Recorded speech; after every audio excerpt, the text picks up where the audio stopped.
Isaac Newton ایک انگریز ماہر طبیعیات، ریاضی دان اور ماہر فلکیات تھے جو 17ویں صدی کے سائنسی انقلاب میں اپنی خدمات کے لیے مشہور ہیں۔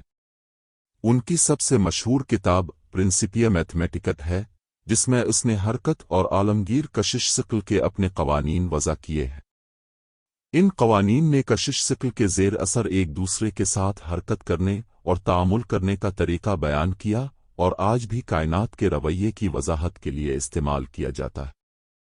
سائنس میں نیوٹن کی دیگر اہم شراکتوں میں آپٹکس پر ان کا کام شامل ہے، جہاں اس نے روشنی کے رویے کا مطالعہ کیا اور نظریہ رنگ تیار کیا، اور اس کی کیلکولس کی ترقی، جو کہ ریاضی کی ایک شاخ ہے جسے طبیعیات اور انجینئرنگ میں پیچیدہ مسائل کو حل کرنے کے لیے استعمال کیا جاتا ہے۔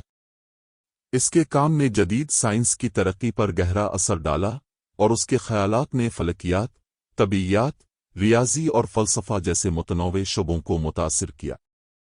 نیوٹن کو بڑے پیمانے پر تاریخ کے اہم ترین سائنسدانوں میں شمار کیا جاتا ہے، اور اکثر اسے جدید طبیعیات کا باپ بھی سمجھا جاتا ہے۔